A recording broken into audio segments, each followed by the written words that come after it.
ಹೈದರಾಬಾದ್ಗೆ.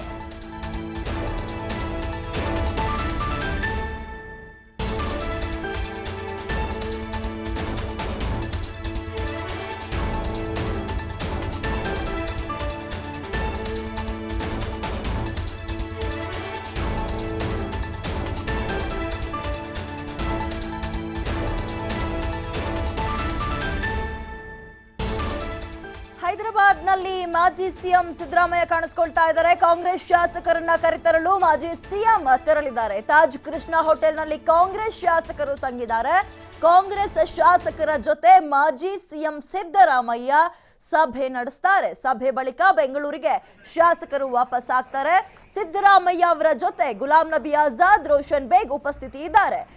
ಒಟ್ಟಾರೆಯಾಗಿ ರೆಸಾರ್ಟ್ ರಾಜಕಾರಣ ನಿನ್ನೆಯಿಂದನೇ ಶುರುವಾಗಿತ್ತು. ಅದರ ಹಿನ್ನೆಲೆಯಲ್ಲಿ ಹೈದರಾಬಾದ್ಗೆ ಕಾಂಗ್ರೆಸ್ ಶಾಸಕರನ್ನ ಕರೆದುಕೊಂಡು ಹೋಗಲಾಗಿತ್ತು. ಇದೀಗ ನಾಳೆ ಇನ್ನು ಬಹುಮತ ಸಾಬೀತುಪಡಿಸಬೇಕಾಗಿರೋದ್ರಿಂದ ಹೈದರಾಬಾದ್ಗೆ ಮಾಜಿ ಸಿಎಂ ಸಿದ್ದರಾಮಯ್ಯ ಹೋಗಿದ್ದಾರೆ. ಕಾಂಗ್ರೆಸ್ ಶಾಸಕರನ್ನ ಕರೆತರಲು ಮಾಜಿ ಸಿಎಂ ಹೈದರಾಬಾದ್ಗೆ ಹೋಗಿದ್ದಾರೆ. ತಾಜ್ ಕೃಷ್ಣ ಹೋಟೆಲ್ನಲ್ಲಿ ಕಾಂಗ್ರೆಸ್ ಶಾಸಕರೆಲ್ಲರೂ ಕೂಡ ತಂಗಿದ್ದಾರೆ. ಇದರ ಹಿನ್ನೆಲೆಯಲ್ಲಿ ಕಾಂಗ್ರೆಸ್ ಶಾಸಕರ ಜೊತೆ ಮಾಜಿ ಸಿಎಂ ಸಿದ್ದರಾಮಯ್ಯ ಸಭೆ ನಡೆಸ್ತಾರೆ. ಸಭೆ ಬಳಿಕ ಬೆಂಗಳೂರಿಗೆ ವಾಪಸ್ ಆಗ್ತಾರೆ ಶಾಸಕರು. ಸಿದ್ದರಾಮಯ್ಯ ಜೊತೆ ಗುಲಾಂ ನಬಿ ಆಜಾದ್, ರೋಷನ್ ಬೇಗ್ ಉಪಸ್ಥಿತಿ ಇದ್ದಾರೆ.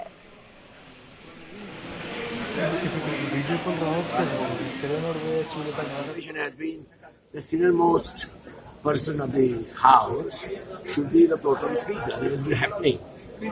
In 2004 also I was the pro tem speaker, and I have done 8 terms, and the person to whom he has nominated has done 4 terms. So the other persons, Siddharamaiah has done 7 terms, Ram Nagini 7 terms, Umesh Katia BJP has done 7 terms. So he should have followed the conventions and the precedents. ಬನ್ನಿ, ಈ ಒಂದು ಅಂದ್ರೆ ಹೈದರಾಬಾದ್ ನಲ್ಲಿ CM Siddaramaiah ಅವರು ಕಾಣಿಸ್ಕೊಳ್ತಾ ಇದ್ದಾರೆ. ಅವರ ಶಾಸಕರನ್ನ ವಾಪಸ್ ಕರೆತರಲಿಕ್ಕೆ ಬೆಂಗಳೂರಿಗೆ. ತದನಂತರ ಏನೆಲ್ಲ ಅಪ್ಡೇಟ್ಸ್ ಆಗಿದೆ ಇದೆಲ್ಲದ್ರ ಬಗ್ಗೆ ಮತ್ತಷ್ಟು ಮಾಹಿತಿಯನ್ನ ಕೊಡ್ಲಿಕ್ಕೆ ನಮ್ಮ ಸಹಾಯಕ ಸಂಪಾದಕರಾಗಿರುವ ಶಿವ ಬೆಸಗ್ರಳ್ಳಿ ಲೈವಿಗೆ ಜಾಯ್ನ್ ಆಗ್ತಿದ್ದಾರೆ. ಶಿವ, ಹೈದರಾಬಾದ್ ನಲ್ಲಿ ಮಾಜಿ ಸಿಎಂ ಸಿದ್ದರಾಮಯ್ಯ ಕಾಣಿಸ್ಕೊಳ್ತಾ ಇದ್ದಾರೆ ಶಾಸಕರನ್ನ ಕರೆತರಲಿಕ್ಕೆ. ಇದ್ರ ಬಗ್ಗೆ ಮತ್ತಷ್ಟು ಮಾತಾಡ್ತೀನಿ ಶಿವ. ಅದಕ್ಕೂ ಮುಂಚೆ ನೀವು ಹೇಳ್ತಾ ಇದ್ರಿ, CT ರವಿ ಹೇಳ್ತಾ ಇದ್ರು, ನಾವು ವಾಮ ಮಾರ್ಗದಲ್ಲಿ ನಡೆಯಲ್ಲ, ರಾಜಮಾರ್ಗದಲ್ಲೇ ನಡೆದು ಬಹುಮತವನ್ನ ಸಾಬೀತುಪಡಿಸ್ಕೊಳ್ತೀವಿ ಅಂತ. ಯಾವ ರೀತಿಯಾಗಿ ರಾಜಮಾರ್ಗ ಅನ್ಸುತ್ತೆ ಶಿವು ನಿಮ್ಗೆ? ಎಸ್ ವಿದ್ಯಾ, ರಾಜಮಾರ್ಗ ಅಂದ್ರೆ 113ನ ಸ್ವತಃ ಗೆದ್ದು ಬಲದ ಮೇಲೆ ನಿಂತಿದ್ರೆ ಅದು ರಾಜಮಾರ್ಗ. 104 ಅದು ಹೇಗೆ 113 ಆಗುತ್ತೆ ಗೊತ್ತಿಲ್ಲ. ನೇರವಾಗಿ ಯಾರು ಕಾಣೋ ಮಟ್ಟಿಗೆ ನಮಗೆ ಕಾಣ್ತಿರೋ ರಾಜಮಾರ್ಗದಲ್ಲಿ ಆ ನಂಬರ್ನ ಇನ್ಕ್ರೀಸ್ ಮಾಡ್ಕೊಳ್ಳಿಕ್ಕೆ ಸಾಧ್ಯ ಇಲ್ಲ. ಅವರ ನಂಬರ್ನ ಇನ್ಕ್ರೀಸ್ ಮಾಡ್ಕೋತಾರೆ ಅಂದರೆ ಅದು ವಾಮ ಮಾರ್ಗ, ಅದು ಆಪರೇಷನ್ ಕಮಲ, ಶಾಸಕರನ್ನ ಖರೀದಿ ಮಾಡೋದು, ಅದು ಅವರಿಗೆ ರಾಜಮಾರ್ಗವಾಗಿ ಕಂಡಿರ್ಬೋದೇನೋ. ರವಿ ಅವರ ರಾಜಮಾರ್ಗ ಯಾರಿಗೂ ಅರ್ಥ ಆಗ್ತಿಲ್ಲ. ರಾಜಮಾರ್ಗ ಒಂದೇ, ಜನರ ತೀರ್ಪು 113 ಆಗಿರಬೇಕಾಗಿತ್ತು, ಅದು ಸದ್ಯಕ್ಕೆ 113 ಆಗಿಲ್ಲ, 104.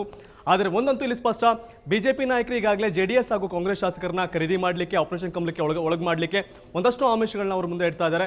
ಮೊನ್ನೆ ಅಷ್ಟೇ ಕುಮಾರಸ್ವಾಮಿ ಅವರು ಕೂಡ ಅದನ್ನೇ ಹೇಳಿದ್ರು, 100 ಕೋಟಿ ಆಮಿಷವ ಜೊತೆಗೆ ಸಂಪುಟ ದರ್ಜೆ ಸ್ಥಾನಮಾನವನ್ನು ಕೊಡ್ತೀವಿ ಅಂತ ನಮ್ಮ ಶಾಸಕರನ್ನ ಕರೀತಾ ಇದ್ದಾರೆ ಅಂತ. ಹಾಗೆಯೇ ಹುಣಸೂರಿನ JDS ಶಾಸಕರಾದಂಥ H ವಿಶ್ವನಾಥ್ ಅವರ ಪುತ್ರ ಸಹ ಫೇಸ್ಬುಕ್ನಲ್ಲಿ ಬರ್ಕೊಂಡಿದ್ದಾರೆ, ನಮ್ಮನ್ನು ಎಷ್ಟೇ ನೀವು ಆಮಿಷವನ್ನು ಒಡ್ಡಿದ್ರು ಕೂಡ ನಾವು ಬದಲಾಗಲ್ಲ, ನಾವು ಹೀಗೆ ಇರ್ತೀವಿ ಅನ್ನೋ ಮಾತನ್ನ ಏನು H ವಿಶ್ವನಾಥ್ ಅವರ ಪುತ್ರ ಬರ್ಕೊಂಡಿದ್ದಾರೆ. ಜೊತೆಗೆ ಒಂದಷ್ಟು ಶಾಸಕರ ಜೊತೆ ಅಂದರೆ ಕಾಂಗ್ರೆಸ್ ಶಾಸಕರ ಜೊತೆ ಬಿಜೆಪಿ ನಾಯಕರು ಮಾತನಾಡಿರ್ತಕ್ಕಂಥ ಆಡಿಯೋ ಕ್ಲಿಪ್ಪಿಂಗ್ ಕೂಡ ಓಡಾಡ್ತಿದೆ, ವೈರಲ್ ಆಗಿದೆ. ಎಲ್ಲವನ್ನೂ ಕೂಡ ಗಮನಿಸಿದಾಗ ಇದು ರಾಜಮಾರ್ಗ ಅಲ್ಲ, ವಾಮಮಾರ್ಗ ಅನ್ನೋದು ಎಲ್ಲರೂ ಗೊತ್ತಿರ್ತಕ್ಕಂಥ ವಿಷಯ. ಆದರೆ ಒಂದಂತೂ ಇಲ್ಲಿ ಸ್ಪಷ್ಟ, ಬಿಜೆಪಿ ತಾನು ಗೆಲ್ತೇನೆ ಅನ್ನೋ ಮಾತನ್ನು ಹೇಳ್ತಿದೆ. ಹೇಗೆ ಗೆಲ್ಲುತ್ತೆ ಅನ್ನೋದು ಈಗಾಗಲೇ ಚುನಾವಣೆಯಲ್ಲಿ ಗೆಲ್ಲಬೇಕಾದಂಥದ್ದು ಅವ್ರದ್ದು ಎಷ್ಟು ಗೆಲುವು ಅನ್ನೋದಾಗಲೇ ಗೊತ್ತಾಗಿದೆ. ಯಾರ ಗೆಲುವು ಎಷ್ಟು, ಯಾರ ಸೋಲೆಷ್ಟು ಅನ್ನೋದು ನಿರ್ಧಾರ ಆಗಿದೆ. ಆದರೆ ಈಗ ಶಾಸಕರನ್ನ ಗೆಲ್ಲೋ ರೀತಿ ಹೇಗೆ, ಸರ್ಕಾರವನ್ನು ಉಳಿಸ್ಕೊಳ್ಳೋ ರೀತಿಯಲ್ಲಿ ಯಾವ ರೀತಿಯ ಬಹುಮತವನ್ನು ಗೆಲ್ಲೋ ರೀತಿಯಲ್ಲಿ ಯಾವ ದಿಸೆಯಲ್ಲಿ ಕೆಲಸ ಮಾಡ್ತಾರೆ ಅನ್ನೋದು ಗೊತ್ತಿರ್ತಕ್ಕಂಥ ವಿಷಯ. ಅದು ಆ ಒಂದು ಒತ್ತಟ್ಟಿಗಿರಲಿ. ಈಗ ಮತ್ತೊಂದು ಕಡೆ ಕಾಂಗ್ರೆಸ್ ನಾಯಕರು ಕೂಡ ಅದೇ ಕಾಡ್ತಿರೋದು.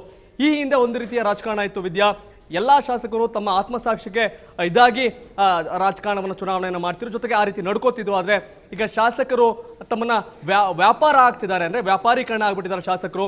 ಯಾರು ಕೂಡ ಅವರಿಗೆ ಪಕ್ಷ ನಿಷ್ಠೆ ಆಗಲಿ ಯಾವ ನಿಷ್ಠೆ ಆಗಲಿ ಇಲ್ಲ, ಎಲ್ಲರೂ ಕೂಡ ಹಣಕ್ಕೆ ಮತ್ತು ಅಧಿಕಾರದ ಆಸೆಗೆ ಸೇಲ್ ಆಗ್ತಾ ಇದ್ದಾರೆ. ಆ ಒಂದು ಆತಂಕ ಕಾಂಗ್ರೆಸ್ ನಾಯಕರಿಗೆ ಕಾಡ್ತಿದೆ. ಈ ಹಿನ್ನೆಲೆ ಸಿದ್ದರಾಮಯ್ಯ ಅವರು ಶಾಸಕರಿಗೆ ಪಾಠ ಮಾಡಲಿಕ್ಕೆ ಹೈದರಾಬಾದ್ಗೆ ಹೋಗುವಂತ ಸನ್ನಿವೇಶ ನಿರ್ಮಾಣ ಆಗಿದೆ ವಿದ್ಯಾ. ಎಸ್ ಶಿವು, ಇದನ್ನೇ ನಾನು ಕೇಳಬೇಕು ಅನ್ಕೊಂಡಿದ್ದೆ. ಈಗ ಹೈದರಾಬಾದ್ ನಲ್ಲಿ ಶಾಸಕರ ಜೊತೆ ಸಭೆ ನಡೆಸಿ ಸಿದ್ದರಾಮಯ್ಯ ಅವರು ಶಾಸಕರನ್ನ ಬೆಂಗಳೂರಿಗೆ ವಾಪಸ್ ಕರ್ಕೊಂಡು ಬರ್ತಾರೆ. ನಾಳೆ ಒಂದು ವೇಳೆ ಕಾಂಗ್ರೆಸ್ ಮತ್ತು JDS ನ ಶಾಸಕರು ಎಲ್ಲಾದ್ರೂ ಒಂದು ವೇಳೆ ಉಲ್ಟಾ ಹೊಡೆದ್ರೆ ಅದು ಜಗಜ್ಜಾಹೀರಾಗಲ್ವ. ಅವರು ಸ್ವಹಿತಕ್ಕೋಸ್ಕರ ಮಾಡ್ತಾ ಇದ್ದಾರೆ ಈ ಒಂದು ಎಲ್ಲಾ ಪ್ಲಾನ್ಗಳನ್ನ ಹಿತಕ್ಕೋಸ್ಕರ ಶಾಸಕರು ಬಳಸ್ಕೊಳ್ತಾ ಇದ್ದಾರೆ. ಪಕ್ಷಕ್ಕೆ ನಿಷ್ಠೆ ತೋರ್ಲಿಲ್ಲ ಅವರು. ರಾಜ್ಯದ ಜನತೆಯ ಹಿತ ಅವ್ರಿಗೆ ಬೇಡ ಅನ್ನೋದು ಜಗತ್ ಜಾಹೀರಾತ್ ಅಂತ ಆಗಲ್ವಾ ಶಿವು? ವಿದ್ಯಾ, ಒಂದು ಸ್ಕೂಲಲ್ಲೇ ತಗೊಂಡಾಗ ಲಾಸ್ಟ್ ಬೆಂಚ್ ಸ್ಟೂಡೆಂಟ್ ಅಂತ ಇರ್ತಾರೆ. ಈ ರಾಜಕಾರಣದಲ್ಲೂ ಲಾಸ್ಟ್ ಬೆಂಚ್ ರಾಜಕಾರಣಿಗಳಿದ್ದಾರೆ.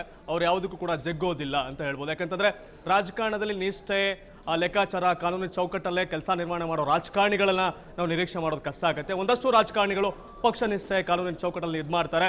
ಪಕ್ಷಾಂತರ ನಿಷೇಧ ಕಾಯ್ದೆಯಡಿ ತಾನು ಅನರ್ಹ ಆಗ್ತೀನಿ, 6 ವರ್ಷ ಕಂಟೆಸ್ಟ್ ಮಾಡೋಕ್ಕಾಗೋದಿಲ್ಲ ಅಂತ ಗೊತ್ತಿರೂ ಸಹ ಈಗಾಗಲೇ ಕಾಂಗ್ರೆಸ್ನ ಆನಂದ್ ಸಿಂಗ್ ಅವರು, ಹಾಗೆ ಪ್ರತಾಪ್ ಗೌಡ ಪಾಟೀಲ್ ಅವರು ಈಗಾಗಲೇ ಬಿಜೆಪಿ ಪಾಳ್ಯಕ್ಕೆ ಜಿಗಿದಿದ್ದಾರೆ.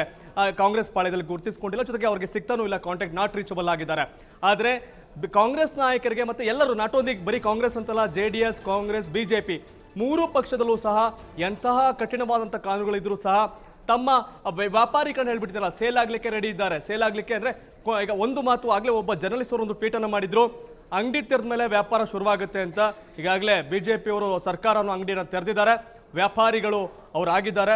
ವ್ಯಾಪಾರ ಯಾರಾಗ್ತಾರೆ ಅಂತ ಕಾಯ್ತಾ ಇದ್ದಾರೆ. ಆ ವ್ಯಾಪಾರ ಆಗ್ತಕ್ಕಂಥವ್ರು ಯಾರು ಅಂದರೆ ಆ ಕಾಂಗ್ರೆಸ್ನ JDSನ ಶಾಸಕರು. ಯಾರು ಆ ಹಣದ ಆಮಿಷಕ್ಕೆ, ಯಾರು ಅಧಿಕಾರದ ಆಮಿಷಕ್ಕೆ ಬೀಳ್ತಾರೆ ಅನ್ನೋದಕ್ಕೆ ನೋಡಬೇಕಾಗಿದೆ. ಒಂದಂತೂ ಇಲ್ಲಿ ಸತ್ಯ, 104 ಇರ್ತಕ್ಕಂಥ ನಂಬರ್ ಮ್ಯಾಜಿಕ್ ಆಗಿ 113 ಆಗ್ಬಿಡಲ್ಲ. ಆದರೆ 113 ಹೇಗಾಗತ್ತೆ ಅನ್ನೋದಿದೆಯಲ್ಲ, ಅದೇ ಒಂದು ರೀತಿಯ ಕುತೂಹಲಕಾರಿಯಾದಂಥ ವಿಷಯ ಅಂತ ಹೇಳ್ಬೋದು. ಬಿಜೆಪಿ ನಾಯಕರ ಒಂದು ಹುಮ್ಮಸ್ಸು, ಆ ಚೈತನ್ಯ, ನಾವು ಗೆಲ್ತೀವಿ ಅನ್ನೋ ಒಂದು ನಂಬಿಕೆ ಇದೆಯಲ್ಲ, ಅದು ಸರಿಯಾದ ರೀತಿಯ ಮಾರ್ಗ ಅಲ್ಲ ಅನ್ನೋಂಥದ್ದು, ನೈತಿಕ ರಾಜಕಾರಣ ಅಲ್ಲ ಅನ್ನೋದು ಎಲ್ಲರ ಒಂದು ಅಭಿಪ್ರಾಯ ಆಗಿದೆ. ಆದರೆ ಏನೇ ಆದರೂ ಸಹ ನೈತಿಕತೆ ರಾಜಕಾರಣದಲ್ಲಿ ಸದ್ಯಕ್ಕೆ ಯಾವುದೂ ಕಾಣ್ತಿಲ್ಲ. ಗೆಲ್ತೀವಿ ಅಂತ ಅವ್ರು ನಿಂತಿದ್ದಾರೆ, ಸೋಲಿಸ್ತೀವಿ ಅಂತ ಇವ್ರು ನಿಂತಿದ್ದಾರೆ. ಗೆಲುವು ಸೋಲಿನ ಲೆಕ್ಕಾಚಾರ ನಾಳೆ ಸಂಜೆ 4 ಗಂಟೆ ಒಳಗಡೆ ಗೊತ್ತಾಗುತ್ತೆ ವಿದ್ಯಾ. ಶಿವು, ಈಗ ನೀವು ಕೂಡ ಹೇಳಿದ್ರಿ, ಬೋಪಯ್ಯ ಅವರು ಕಳೆದ ಬಾರಿ ಸ್ಪೀಕರ್ ಆದಾಗ್ಲೂ ಕೂಡ ಬಿಜೆಪಿಗೆ ಫುಲ್ ಫೇವರ್ ಆಗಿದ್ರು. ನಾಳೆ ಕೂಡ ಅದೇ ರೀತಿಯಾಗಿ ನಡೆದುಕೊಳ್ಳುವ ಸಾಧ್ಯತೆಗಳು ಇದೆ ಅಂತ ನೀವು ಹೇಳ್ತಾ ಇದ್ರಿ. ಅದೇ ರೀತಿಯಾಗಿ ಅಂದ್ರೆ ಒಂದು ವೇಳೆ ಅದೇ ರೀತಿಯಾಗಿ ಅವರು ಬಿಹೇವ್ ಮಾಡಿದ್ರೆ, ಅಂದ್ರೆ ಪೂರ್ತಿ ಬಿಜೆಪಿ ಪರ ಮಾಡೋದಾದ್ರೆ ಯಾವೆಲ್ಲ ರೀತಿಯಾಗಿ ಅವರು ಟ್ರಿಕ್ಸ್ಗಳನ್ನ ಯೂಸ್ ಮಾಡ್ಬೋದು, ಐಡಿಯಾಲಜಿಗಳನ್ನ ಬಳಸಬಹುದು ಅಂತ? ಈಗ 104 113 ಆಗ್ಲಿಕ್ಕೆ ಕಳೆದ ಬಾರಿ ವಿಧಾನಸಭೆ 2013 ವಿಧಾನಸಭೆಯನ್ನು ಇದಾಗಿತ್ತು, ರಚನೆ ಆಗಿತ್ತು. ಅಂದರೆ ಈಗ ಎಂಡ್ ಆಗಿರ್ತಕ್ಕಂಥ ಇದರಲ್ಲಿ ಅಲ್ಲಿ JDSನ 7 ಶಾಸಕರು ಪಕ್ಷಾಂತರ ನಿಷೇಧ ಕಾಯ್ದೆಯಡಿ ಇರ್ತಕ್ಕಂಥ ಒಂದು ಪ್ರಕರಣ ಸ್ಪೀಕರ್ ಮುಂದೆ ಇತ್ತು, ಕೋಳಿವಾಡ ಮುಂದೆ. ಅದಕ್ಕೆ ಬೇಗ ಅದನ್ನು ತೀರ್ಮಾನ ಕೈಗೊಳ್ಳಿ, ಅದನ್ನು ನಿರ್ಧಾರ ಪ್ರಕಟಿಸಿ ಅಂತ ಹೈಕೋರ್ಟ್ ಸಹ ಹೇಳಿತ್ತು.